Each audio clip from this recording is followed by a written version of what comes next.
I mean, let's face it, right from when the lineup was revealed, we knew that Chelsea were not taking this match very seriously. Chelsea play host to Brighton Hove Albion and lose 2-1. Let's get into it. And blue is the colour. Essien! Drogba! Lampard! That could be the championship!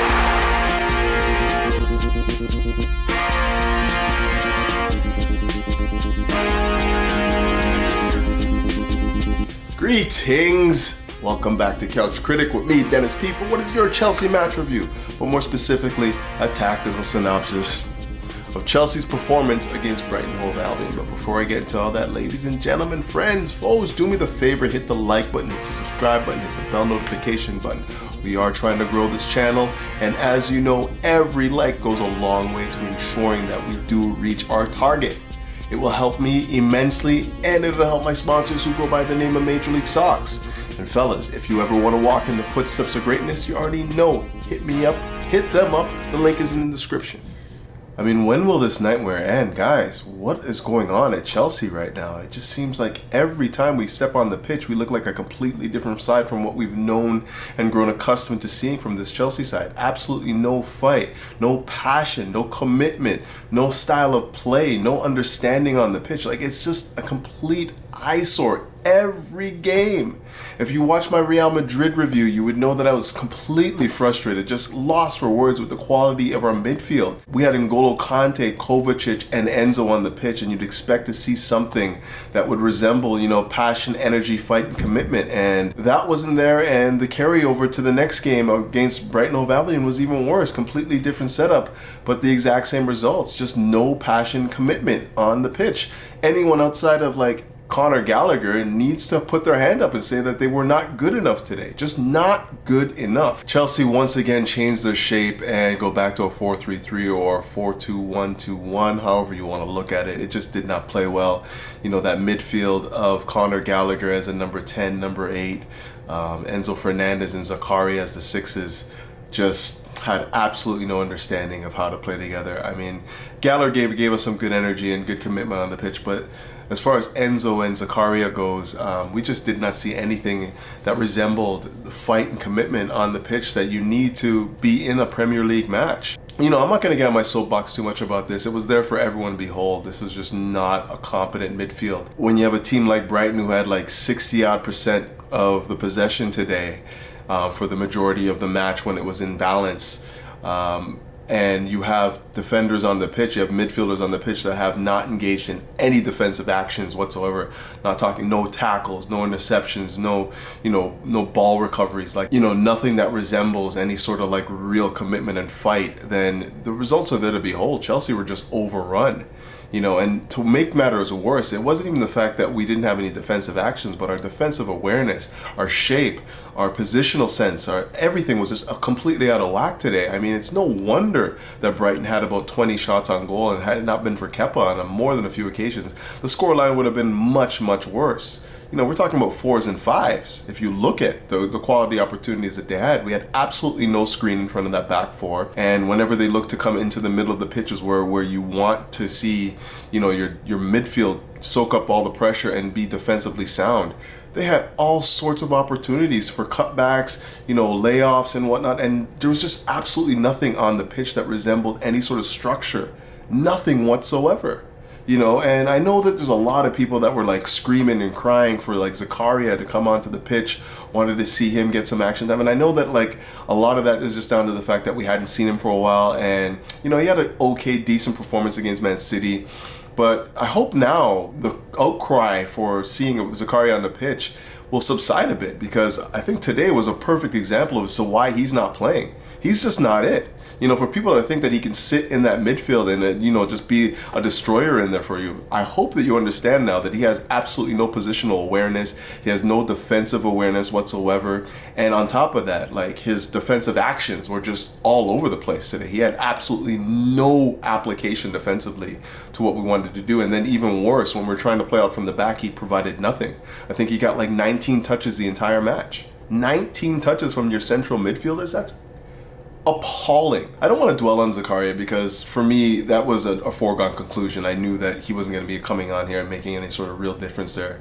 I just wanted to highlight the fact that like there was a lot of noise screaming for Zakaria to come on the pitch, and we just need to leave that alone for a little bit right now. I mean, this is where we are. You watching Brighton and you see Caicedo, you see McAllister, you see Matoma, you see Danny, like anyone that they bring into the side has an idea of what they're supposed to do when they get on the pitch and effectively deliver it every time. And I just don't see anything close to that at Chelsea. We just do not have players that have an understanding of what is being asked of them on the pitch. And even worse, you know, what makes a squad complete in the Premier League is this balance, and we just have zero of it, especially in the midfield. I don't want to keep harping on it, but like there is absolutely nothing in the midfield. We are so soft. It was extremely hard to watch Chelsea today, and with any sort of like hope that we're going to be finding solutions to the problems that exist at this club right now. I mean, outside of the fact that we could not string together 2-3 passes, outside of the fact that we had an unfamiliar lineup again, which makes absolutely no sense to me, outside of the fact that we continually change shapes, we can't find any synergy on the pitch, you know, everything at the club right now, the club level right now is just a complete abomination. And I just want to outline the fact that there's some deep-seated truths to what's going on right now. We are undergoing an unprecedented transition right now. I don't think that any club in football have undergone the sort of like revolution that has happened at Chelsea. I mean, we've lost our owner, we've lost our entire board, we lost all of our directors, we lost our playing staff, we've revamped the playing staff, there's about 8-9 new players, and we've changed manager 3 times this season.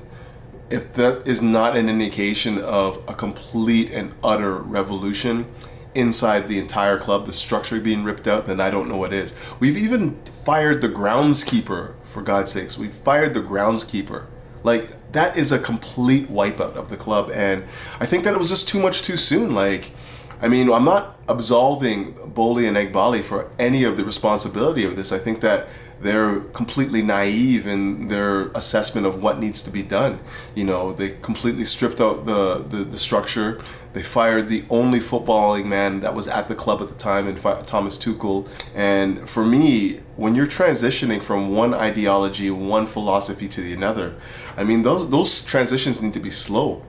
They have to be extremely slow. You can't be pulling out building blocks all over the place and expecting the structure to stay intact. It's just not realistic. So what we're seeing right now is just the rubble, you know, the rubble from this entire revolutionary structure change that we've gone under. And while I understand that this is part of the growing pain, this is not about like us trying to, you know, sacking Graham Potter and expecting him to be tactically sound. I do expect to see some sort of effort, you know, returned onto the pitch, and we're not even seeing that. Like, we're not even seeing that. It's, again, a down tools. And I don't know what that is. I don't know what the problem is. Maybe the players are just completely jaded and dejected. You know, we haven't seen the energy levels. We saw the same sort of commitment on the pitch versus Real Madrid that we did against Brighton Hove Albion, and it's just embarrassing, guys. Like, we can't sugarcoat this. This is an embarrassing situation to be in right now. Doesn't matter how much money we spent. Doesn't matter about what players we brought in. This is an embarrassing situation for the club right now. And to be completely honest with you guys, I'm not even really focused on the tactics and the games that we have under Frank Lampard. There's just really not much time to really work on the training pitch to really, you know, instill his ideology, whatever that may be. You know, he's basically just shuffling the decks and hoping that he can find, you know, a few individuals who, you know, can show that they have the passion and fight for this club. You know, so tactically we don't necessarily need to be focused too heavily on that. We really just need to look at who's giving us the fight, who's giving us the commitment and whatnot. And there's a very few people that you can point to in this match that you could say have given us the proper energy and fight and commitment to, you know, compete. And, you know, it's a sad state of affairs. Like, we're a rudderless team. We don't play with the necessary, you know, energy and commitment to win these matches. And, you know, we have players coming in from all over the place who just don't know what it means to be Chelsea, don't know what it means to fight for this badge. So there's no indication right now that the steps we're taking or that we have taken will lead to any success on the pitch. You know, who knows if this playing staff even have any sort of like real chemistry, can coalesce and can work together, function together. Who knows? who knows if our directors and board can actually function and work together. There's just no certainties anywhere that where we are is not where we're going to be even a year from now. And that's the worrying part of this whole thing. There's nothing that we can point to say that there's an improvement. You know, the playing squad has gotten worse. You know, the players haven't really shown any chemistry. The decisions that are being made at the board level look awful. You know, every one of them. You know, the directors are bringing in players that you think are talented but are just regressing. So what is it that we can look to and say that, yes, you know, here's the turning point. Here's a glint of hope to hold on to here. There's just not a lot of it, and that is the long and short of it, really. You know, we're at Chelsea, we're watching Chelsea play, and we're sitting 11th in the table, and that's exactly where we belong, if not lower. You know, had it not been for Tuchel stealing away a few points, you know, at the beginning of the season, you know, who knows where we'd be right now. We'd be right in the middle of a relegation battle, like literally. You know, you have to come to Chelsea wanting to fight for this club, wanting to be, you know, involved in the rebuilding of this club, you know, being passionate on the pitch, showing that you have fight and desire for this badge. And like, all of that is just void. I don't care who it is. We just don't see enough of it. The only guy today that you can say even remotely resembled that was Conor Gallagher. And you're hoping that Frank Lampard could come back in and just instill some of the values that we, you know, hold in high regard at this club, or we once did. And we're not seeing that right now. I mean, at the very bare minimum, I want to see at least the return to passion, the return to commitment, the fight that we used to have, the fighting spirit that this club used to have. At least at the bare minimum, I need to see that before, you know, the wins and losses, the goals. I just need to see that. This is just the bare minimum, commitment. I mean, I can take a loss. I have no problem with dealing with losses. I've seen enough of them this season that know that, you know, I can deal with it right now. The problem that I just cannot get out of my head, and the thing that I just cannot tolerate, is this effort, man, and passion and commitment, and showing that you're ready to like die for this club, run through walls for this club. Doesn't seem like there's enough guys on the pitch that really want to be here, really want to commit themselves to like playing for this club. You know, and I don't know where it starts. Maybe it starts at the manager. Maybe it starts with the owners. Maybe it starts with the club captain. Maybe it starts with like the, you know, whatever, the senior players. I don't know where it starts. I don't know. But I know right now that what I'm seeing on the pitch right now is not indicative of a squad that really wants to fight for this club, wants to fight for this badge. And that's the most damning indictment that we can make right now. The fact that we have assembled a squad of players that just don't give a shit whether or not we play well or don't, you know. And I'm gonna wrap it up there. I wanted to talk about like the actual talking points in this match. I thought Mykhailo Mudryk came on and gave us some good minutes, got a 90 in, and, you know, was running at the defense, looked like he was a competent footballer for the first time in however long, probably since the first game, his first cameo. He looked like he was threatening, which is good to see. You know, thankfully, you know, he's returning to some sort of form. But the performances are few and far between everywhere else on the pitch. That midfield was just a diabolical mess. A mess. You know, like when you have less than like 40% of the possession all game, and you have zero defensive actions from your midfielders, whether it's guys that have come onto the pitch or guys that have been on the pitch. You have zero defensive action. I mean, like no tackles, no intercept, like nothing. That is a problem. You're not winning that match. It's just that simple, right? And this is what's happened, you know, like not just this match, but the previous match as well. And we got to end that, man. We got to put players on the pitch that really want to fight for this club right now, or we're going to continue to see performances like we did the last two. Like, who's looking forward to seeing Madrid at the Bridge right now? I'm not.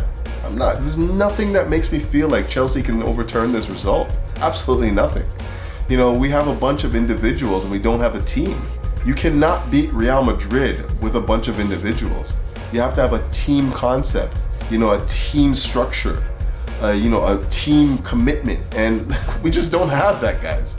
It's just that sort. Like, people are looking for Chelsea to pull a rabbit out of a hat. It's only 2-0. Like, rightfully we could if we're in better stead, but it's just not happening. We're not that club right now, and let's hope that, you know, the revolution that we've seen at this club can yield some real results in the very, you know, in the summer and into the next season, because I don't expect much right now. I know that what has happened is we've completely just ripped everything about this club apart, and you know, we're now trying to rebuild out of the rubble, and it's just not making for, you know, good viewing, you know, and it's tough, you know, everywhere. You know, we saw today, you know, people are screaming at Boehly and Eghbali at the from the terraces, and you know, they don't know how to respond. They're probably just as pissed off about this as we are, you know. So everyone is responsible for the condition we're in right now, and everyone has to work hard to get us out of this mire. But until then, keep the blue flag flying high and up the Chels. Peace.